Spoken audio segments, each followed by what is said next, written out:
Welcome to Mind Beyond the Mission, a podcast for and by veterans and veteran family members.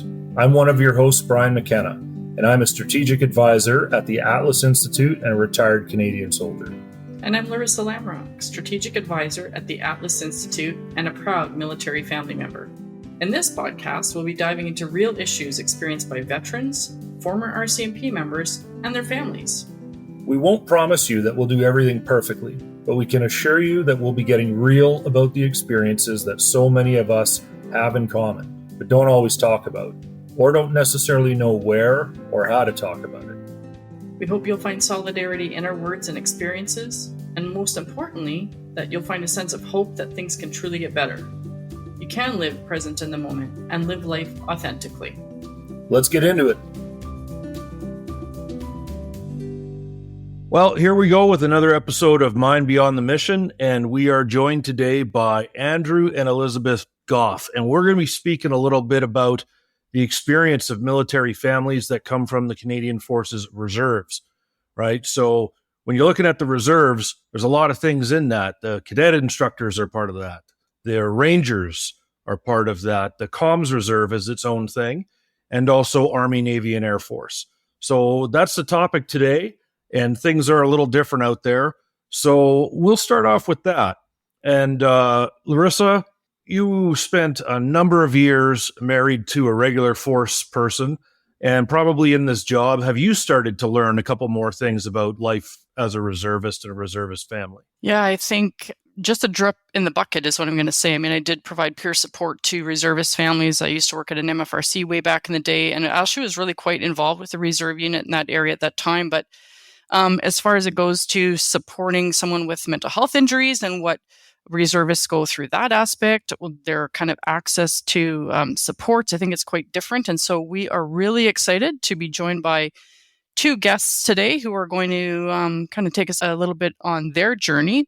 So I'm going to start off by introducing them a bit. And first, I want to say that I've stolen a phrase that's been shared by one of my colleagues at Atlas because it resonated with me so much. And it was that military and veteran families have their own brand of courage. So our first guest today certainly possesses her own brand of courage. And from what I know of her so far, quietly and humbly. Elizabeth Gough is a professional in the human services sector, a dedicated volunteer, a leader, a mom, an advocate, and a veteran family member. Elizabeth Gough is an experienced professional in the human services sector. Outside of her work life, she's a dedicated community volunteer and a leader on a number of initiatives. She is at her husband's side and his greatest support as they navigate his own journey with mental health while both working to help veterans and everyday heroes. And Andrew Gough is a Canadian Armed Forces veteran, a serving reservist, and a medically retired police officer. In 2019, he took part in a campaign with his police service that challenged the stigma of mental health challenges. The Stronger Than You Know campaign shared his and other stories of mental health struggles to combat the idea that these challenges are a sign of weakness. He and Elizabeth continue to advocate together, and we'll learn a little bit more about that, for mental health awareness for veterans and families. So thanks for joining us, Elizabeth and Andrew. I appreciate you having us here. Yeah, thanks for inviting us. So some of these things start off really basic, I think back to, deploying overseas, for example. You might get told, well, I'll just pop down into the MFRC. Well, the Military Family Resource Center is on a base, on a regular force base. There are no reserve bases, for that matter. There's normally armories or other locations throughout the country that these folks are at. So it can start as simple as there. And is that something that you guys went through as well? That, hey, go see the Padre. Well, if you're in Trail, BC, if you're in 44 Field Engineer Squadron, the closest Padre would be in Calgary. And that's not even in their brigade. So they would be expected to go to Vancouver or Edmonton. That's one of the things that happens to a lot of reserves. So maybe we'll start there. Just about how the rules and the policies don't seem to be written for reservists. Is that something you went through, Andrew? So when it was time for us to deploy, and I say us because Elizabeth is as much a partner in that decision, I would say that there wasn't a whole lot presented or available, not that it didn't exist. And that might have been my own, I'll say fault, for lack of a better word, because I'm not sure at the time I felt that we as a family even needed anything extra, or that we weren't supported and that we didn't have everything that would be required for, Elizabeth and her 2 children when I left. And we did have, a network of friends. Our family lives close by. And we did have some help when I was gone, but it was all self-guided. I don't recall, other than maybe some close friends within the platoon, even reaching out to Elizabeth. Certainly not anybody of any rank or consequence. And that even continued once I returned home. When you return home, you're supposed to have a debrief with your commanding officer and RSM. I returned in August, and my debrief with my CO didn't even occur until February. So that was 2014. I want to hope that things got a lot better. And I know when I was the platoon commander, I made it a point to do what I could so that my soldiers didn't have to go through that. But the MFRCs existed. I know Elizabeth was on a mailing list, I believe, and she can speak to it. There may have been some involvement while I was gone, but it was certainly not what likely someone in the regular force would have received. Yeah, I would agree with that for sure. I always felt like we were on the periphery of active connection and participation as a reservist family. Like, we had great experiences with our MRFC, but and the number one benefit for us was, developing that deep sense of belonging within the military community as a result of participating with the Military Family Resource Center. But we only attended events a couple times a year. So, it was difficult because we didn't live in the same community where the MRFC existed, right? As you spoke to, Brian. But at least it was an open door. So if I had questions about anything, especially when Andrew was away, I knew I could call them or email them for support. In general, there was support, but beyond that, I didn't really know about any other, supports or resources for me or the family. In a reservist situation, there isn't that tight connection. Could it be better? Absolutely. Given my professional life in human services, I'm confident in navigating systems, but I didn't know exactly what fell into my scope as a reservist spouse. What was Reg Force accessible versus what could I access? I had no idea. So kind of going into that blindly.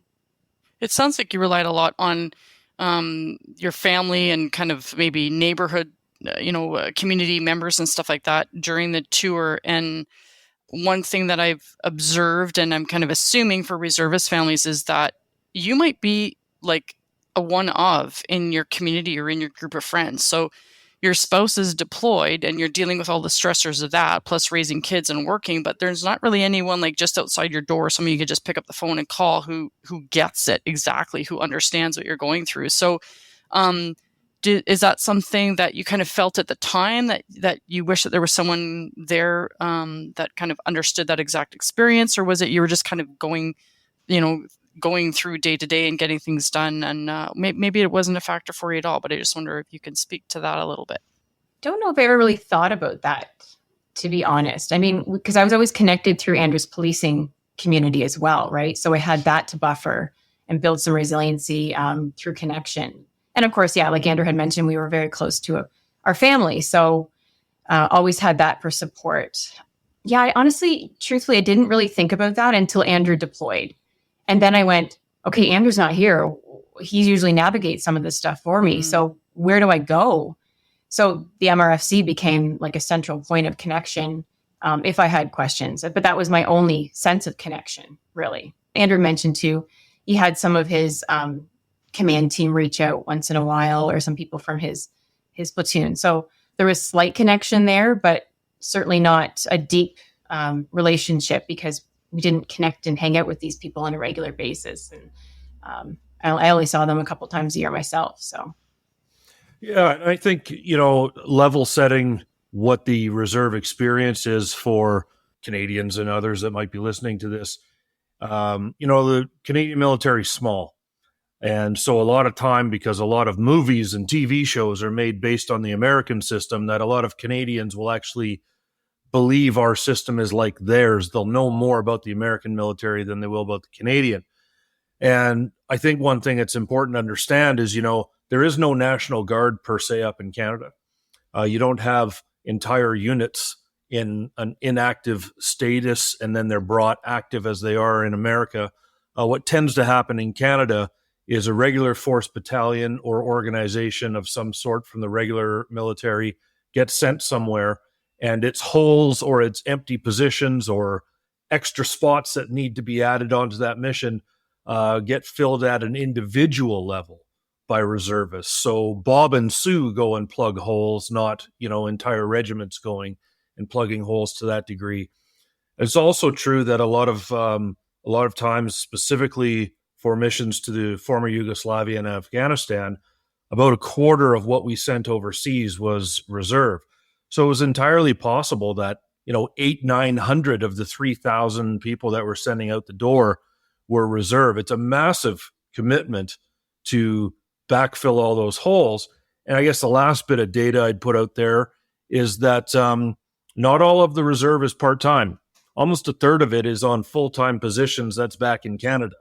They're at your recruiting centers, they're at your training schools, they're backfilling positions at headquarters and command of bases and installations. So there's all kinds of people that are in a bit of a mixed bag of employment. And so in the background here, every time someone like Andrew puts up his hand to go do something, he's often putting his civilian job at risk. And, I think it's also worth talking about here. A 6-month deployment for a reservist is not 6 months. All the workup training, which can be almost 6 months itself, gets added on to that. So for a lot of reserve families, it's almost a whole calendar year. How'd that go in the Gough household? So the mission I put my hand up for, that was one that was actually fairly swift to kick off. My workup training was only a couple months versus 6. The deployment was to be 4 to 5 months, notwithstanding the fact that we were not able to get out on time because of infrastructure and the geopolitical state in that country. And that was definitely a concern for me. I was supposed to be home on a certain date and we couldn't get home. And I very seriously was worried about my job. Not so much that I wouldn't have one to go home to, but, I had ambitions. I was looking to do different things, possibly a promotion. And I was worried that my involvement in that would sort of stunt that.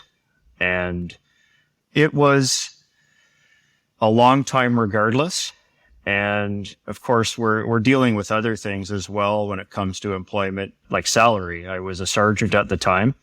And, there's a lot of other considerations, including finances, that come into play when you're trying to raise a family on an income that they're used to, and now all of a sudden it's being diminished. But it was from start to finish 9 or 10 months of being away from my job, putting my career on hold. And often people don't recognize that when it comes to reservists, that they've given up a good chunk of their life, both their family, of course, which is primary, but also professionally. And it can take a long time to recover from. So a lot of times, we'll hear the term PTSD when we're getting a mental health briefing or you're doing a leadership course to some degree. But for some of us, there's a moment where it's one-on-one, you and a doctor, and they're reading off a diagnosis for you. PTSD, what do those letters sound like when it's a one-on-one conversation, Andrew? I think I knew deep down, and being a police officer, my experiences on deployment, they were just the spark that lit the fuse to a big powder keg of terrible things. I had experienced as a police officer some pretty terrible calls, human suffering, threats to my own life. And then being deployed and seeing and experiencing those things as well on a different level is what ignited it all inside me for when I got home. I certainly took a long time to do anything about it because there was some denial. When I did go to the medical officer, because that was my choice, I kept it within the military at first because honestly, I felt that they were leaps and bounds more understanding and more supportive of operational stress injuries or PTSD than the police service. As sad as that is, because it's not, when I say leaps and bounds, that's not a big measure. And when the doctor there had said, it's my opinion that you have post-traumatic stress disorder, and I want you to know that I believe everything you're saying and we're going to get you help, that was a massive kick to the guts. As I mentioned before, I had ambitions. I wanted to do certain things in both my careers. And I can tell you now that I am at the end of that. I certainly haven't met those expectations for myself. Elizabeth, Andrew's talking about he felt that he knew for a long time, and I appreciate your honesty, Andrew, in saying, you might have been in denial for some time. What was happening for you during that, Elizabeth? I'm going to guess that wasn't a secret for you either. What was happening for you in that kind of parallel process with Andrew? I did not notice shifts in Andrew for a very long time. And I think that the culture and what I believed I had to accept as part of the role as a first responder spouse really clouded my acknowledgement of this for a very long time, that there was any real sense of deep problem for us. And it wasn't until, like Andrew mentioned, he returned from his tour in Libya that the cracks started to widen to the point that we just couldn't ignore them anymore. And I sucked it up for a long time because I felt like this is what I signed up for. This is my reality. And Andrew was sacrificing like so much to support the family. And that's really how I rationalized it for a lot of years. And then when he came back from tour, the accumulation of his trauma really became apparent. It's interesting too, because you're talking about things that you experienced from the military side and also from your day job, right? It's a rough go on both sides of that. Do you have a sense of where soldier Andrew ends and police officer Andrew begins? Or does it all mash together and does it matter? I don't know if I could separate myself into two separate parts when it comes to that. I began my career as a reserve soldier at the age of 19. I had just turned 19. And I began my position as a police cadet with the London Police Service also at the age of 19. Almost 20. I was a few days away from being 20. So I experienced both of those things concurrently. There was only a 6-month separation where I was a soldier and not a police officer. So yes, I only deployed in 2014 as my first deployment. However, the experiences bled into my life as a soldier in the decisions I was making. As I was cutting myself every day I went to work. Every trauma I experienced, I describe as a cut, or eventually accumulating to that death by 1,000 cuts. And it was the eventual experiences that I had in North Africa that opened those wounds. And so, Elizabeth, just imagining a scenario here, Andrew comes home and you can sense something. You can tell that today is just not one of those good days. What would it be that you're looking at, that you're hearing, that you're noticing? What do you notice when you are aware that he's suffering? Oh my gosh. When he came back from tour, it was kind of like a honeymoon, we describe it, right? It was joyous, celebratory, until it wasn't anymore. Andrew was having nightmares and panic attacks. And like he mentioned, it was a different reality for him when he returned back to civil society in Canada. He still can't go to the grocery store really to buy anything. He just can't make it a simple decision like that, which is ironic given the high level of decisions he used to have to make on a regular basis with his careers. Yeah, like his drinking was getting worse when he got back, and his pain was debilitating. And it just seemed like nothing we could do was really going to make him happy, So when I know he's home and he's having a rough day, like you can just tell where things start to retrogress for him. There's lots of good days, don't get me wrong, lots of positive days, but it's certainly easy to tell when he's having a rough go. So in those rough goes, in that moment, did you understand that it was trauma and a result of Andrew's experience? Did you think it was a reflection of your relationship? Like, how were you processing it? No, I don't think it was I ever considered it to be a reflection of our relationship ever. I knew it was related to the work that he was doing. Of course, I didn't appreciate how it felt as a spouse, as a protector of my kids, all of that. But I knew it wasn't a reflection of us. So for me, one thing I had to learn to do was to stop ignoring the signs, right? And when I ignored those signs, then it was like this traditional path of ramping up. You could set your watch to it almost.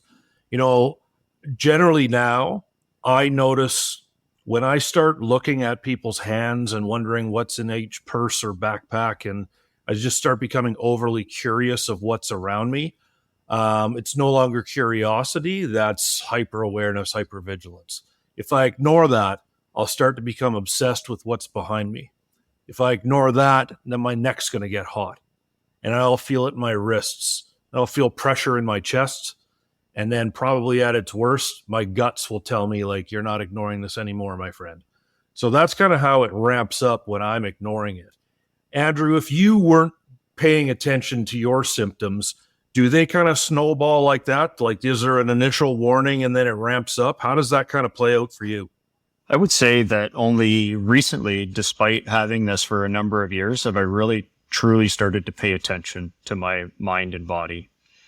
I had no ability to really control that or understand that. And that's why I ended up seeking out the use of a service dog as a medical device. He did all that for me. He continues to do some of that for me. Although now, doing the work, going to the OSI clinics, having been to some in-treatment facilities, trying things like ketamine with clinical backing. So you're building that education as you move forward in your journey. Am I much more aware of what my body is doing and learning from that? Even now, as you are aware, I'm not back home in Ontario. I've gone to sunny Florida to try to take care of some of what I feel that I'm missing when I'm back home, especially during the winter. But I'm also aware that that decision is a trauma response. Right? I am here as a bit of that flight in that fight, flight, or freeze to try to be by myself in order to work on myself. And I'm finding as I am here, it's actually, sometimes it's worse. I am reflecting on what's most important to me when I am back home and missing all of those things while I'm here. But it's almost like taking your first steps again. I felt that I was very much in control and very much aware of what I was thinking, feeling, and doing pre-mental health injury. But remembering I started so young, I'm not sure that I honestly do know that much about myself. And I learn every day. But there is certainly a buildup, a physical and mental buildup of symptoms when I am exposed to certain threats or perceived threats. And I am finally starting to understand that. But that puts artificial and real limits on what I feel like I can accomplish. So in this journey you're on, I've walked some of the path myself, and I think there's always, regrets and could have done this better, should have done that differently. Is there an aspect of it, though, that you're proud of, that you guys can look at and go, we handled that part of this correctly? I think that the thing that we're most proud of, is developing grit, like this deep sense of belief that you can do hard things and then doing those hard things. Being a spouse of a first responder, whether you naturally have grit or you find yourself developing, it's something to be very, very proud of. In our darkest moments that required a lot of grit have become our greatest gifts. At the time, looking back, I wouldn't have thought that, but in hindsight, we grew through those hard things and came out more resilient. I think that when you have been together as long as Elizabeth and I have. So we met when we were 18. Wow. Yeah, we've been together a minute. So Whole lives. I think that we believe in each other, and our love is deep enough that it wasn't easy to give up on each other. Because it can be very easy to give up on somebody, right? Like, I'm out of here. Like, I've had enough of you. You're not fulfilling my needs. You're making me emotionally distressed all the time. And off we go. And that unfortunately happens to way too many first responder and military families. But for us, there was such a deep-rooted love and history that our decision was to make it work. And I would say that Elizabeth gave 80% of that, and I and myself 20. But thank goodness. But we make that commitment each and every day. You're right. It could have been something quite easily. We could have just walked away from it and said, that's it. We're just done. We've had enough. It's too much heartache. But I think it's really about unconditional love. You know, really where it started, Andrew said, it was so many years ago that we were together really before careers got off the ground. So we had that really solid foundation before his OSI took hold. And we just consciously make that choice. I was kind of picking up on that when you were talking about, we knew right from the beginning it wasn't a reflection of our relationship, what was going on. It was something else. So that speaks to your connection. And it sounds as if the two of you have been on this journey together. And so wanted to chat with you both a little bit more about the kind of advocacy side of things. I know, Andrew, you've been an advocate for mental health for first responders, military, and veterans. And Elizabeth, you're beside him. They're together on that journey. And the two of you have been doing more public speaking kind of around your experiences as a couple, which I don't think we hear often enough. We hear from the veteran side of things or the first responder side, and we might hear from the family, but kind of not in conjunction. So yeah, I would love to hear a little bit more about like how that came about, that the two of you are sharing your experiences. I would say that's a little bit my fault. So Indeed. Because you're right. I was getting, after I started my not-for-profit and was very open about having an OSI, especially with having a service dog, that he ended up making waves. He's a handsome little guy, and people are very much aware of him. And I would be asked to do talks and presentations. And at one point, someone had asked if Elizabeth would be willing to talk. And I said yes. She wasn't in the room and wasn't able to say no. But it was important for me. Like when they asked, I was like, you know how amazing that is, that someone even cares to hear from my spouse. And because Elizabeth is such a powerful and strong person, I knew that if she was able to talk about her journey so openly, that it would likely help others that were experiencing someone like me in their life, and maybe even inspire them. So one of the themes that I bring up at my work a lot is the concept of being healthy enough to help. Lived experience is critical. We want people that have walked in the path. We want people that have bumped and grinded, developed grit, as you called it, Elizabeth, which is exactly what it is. But, coming along with that comes risk. When other soldiers start telling me their stories, those will relate very closely to a lot of mine. They can trigger me. Or I could say yes yesterday to sitting down and having a coffee, but today, now that I'm doing it, maybe I can't do that. So gauging whether we ourselves are at that moment healthy enough to help someone else, it's not all that easy. What are your thoughts on that, Andrew? Like, how do you, as you try help others, as you advocate for others, as you educate others about what happened to you so they can learn from it, how do you make that assessment of whether you can do that today? I can't always do it, but I do, because every second of it is worth it to me. I wish that I had someone like me in my life when I was going through the infancy of it, that I knew would listen. I don't always have a solution, and I will admit that that is often what causes me the most distress, when there is somebody that needs help and I can't, whether it be I don't have the experience. I'm not a clinician. I just have lived experience, and I don't always have the money either. That is honestly often my biggest hurdle, is when people come to me as a service gap organization. I just can't afford to do it for them. And it hurts in a different way, but as I said, every second of it is worth it to try to be there for somebody else who is where I was or continues to need support. And that example you're talking about, I think, is so critical. There was a paratrooper in a unit I first joined that had served in the Medak pocket. When he put up his hand to go get mental health care for himself, suddenly the jokes stopped. Suddenly it was more acceptable for other people to do the same thing.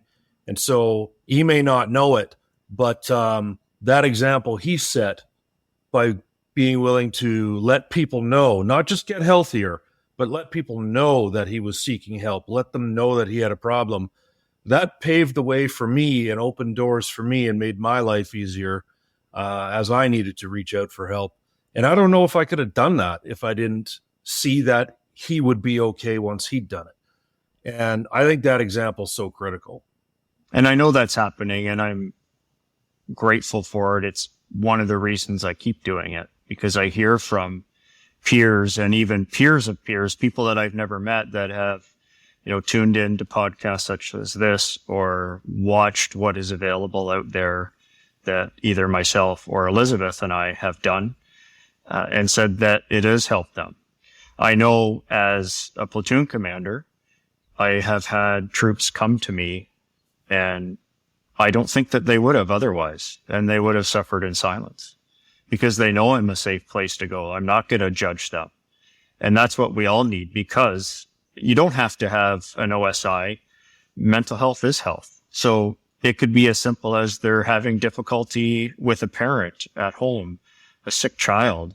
That affects us all, and it isn't an OSI, right? So if we're able to sort of mitigate some of those issues at the beginning, it'll only help us further deliver mental wellness to them as they grow in their career, and they will experience those things. Because if you're a soldier, emergency responder, it's not a matter of if you're going to experience something that shatters your perception of this world, it's when. So let's be there for them right from the start. And, speaking of some of the themes that Laryssa and I are constantly talking about at our work, there's the situation with Andrew. There's Elizabeth's support of Andrew as he seeks help, as he seeks health and gets better. But often in that, we miss how Elizabeth is doing, right? The individual that she is herself. So let's go there. How are you? I have great days, actually, to be quite honest.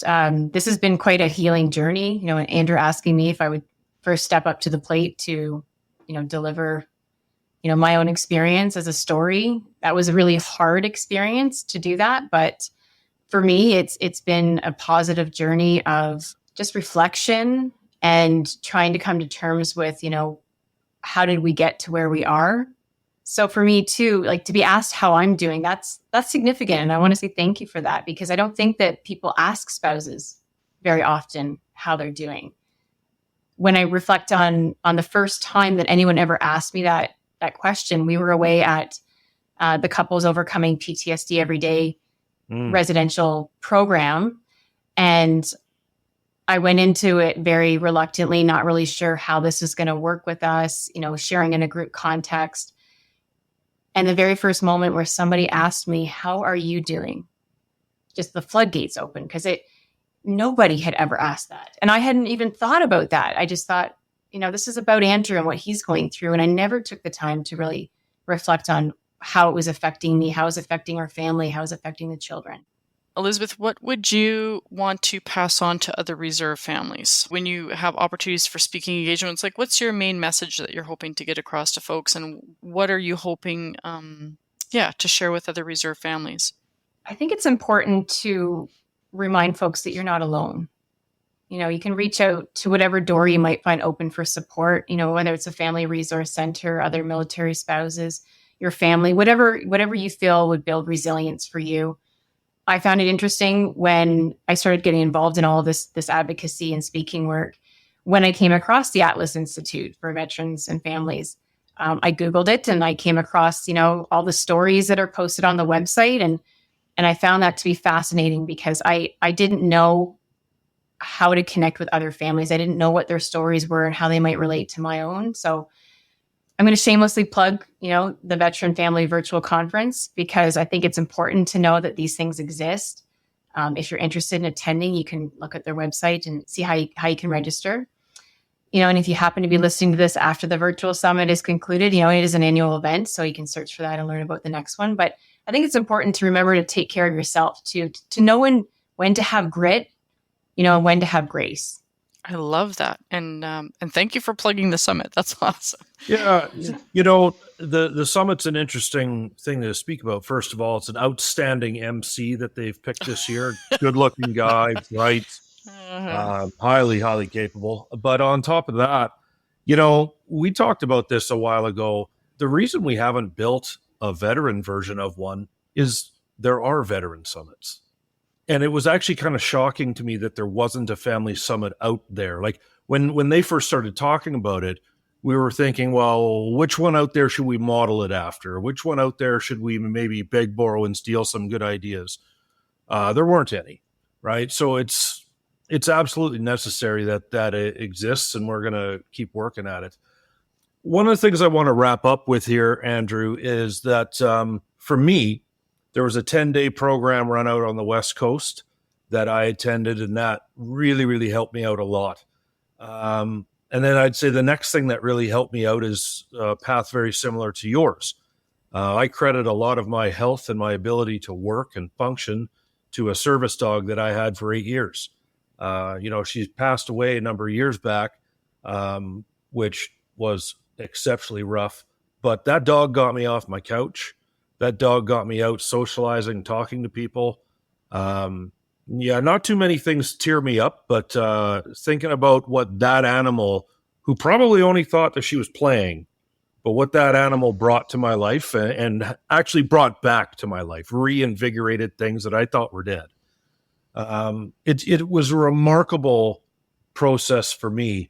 So again, that 10-day program helped me. The dog program helped. What helped you? What were the things that you engaged in that you would say that worked, that helped me move forward? Certainly similar experiences to your own. I was encouraged by a friend who had experienced a residential program. It was not quite as long, but it was fairly intense.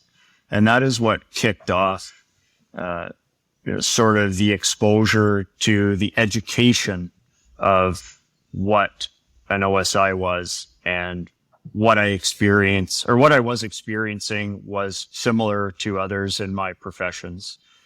And it was veterans and first responders in the same program. So I was able to sort of cross pollinate and go, yeah, well, as a police officer, I was experiencing that. And you as a firefighter were experiencing that. And you as a career soldier were experiencing that. Mm-hmm. And at that time, that's what led me to feel that a service dog would help me, because there were 2 veterans there that had service dogs. I believe that Riggs has helped me more than I will ever understand.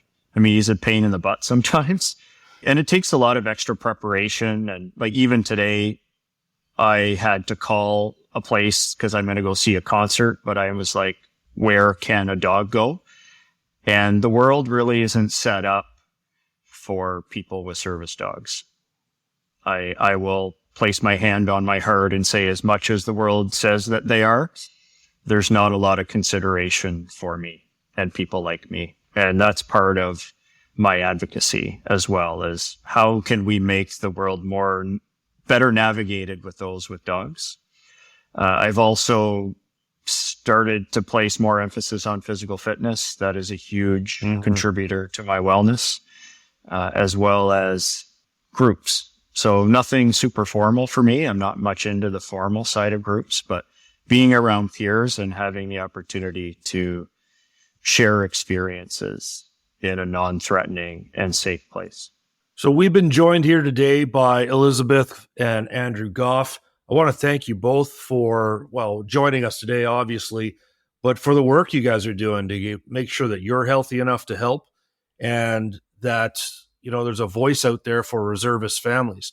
I also want people, while they're hearing this, there's certainly a mental health message, but there's also just the idea of educating the country as to the contribution they get from reserve and reserve families all across this country. Whether it's the Rangers in the North, whether it's deployments, whether it's domestic operations, it doesn't work if the reserves aren't there. So I hope people can pick that up as well. So Elizabeth, Andrew, thank you very much. And this has been yet again another episode of Mind Beyond the Mission. We hope you enjoyed this episode of Mind Beyond the Mission. If this conversation resonated with you or helped you in any way, I encourage you to subscribe to Mind Beyond the Mission wherever you listen to your podcasts, so you'll be the first to know when our next episode comes out. And if you know someone who might relate to what we've shared or could find it helpful, please feel free to send it their way. We're all on the same team. Plus, we'd love to hear what other topics you'd be interested in us exploring in future episodes. Brian and I have a lot of ideas and subjects we plan to dive into, but you, the listener, have probably experienced or thought of topics that haven't crossed our minds yet. Please reach out if this is the case. We're on social media at Atlas Veterans CA on most platforms, so please feel free to tweet at us, send us a message, or leave a review on this episode, and let us know what else you'd like to hear us talk about. Brian, it's always a pleasure having these important conversations with you. Looking forward to next time. You bet, Laryssa. Take it easy.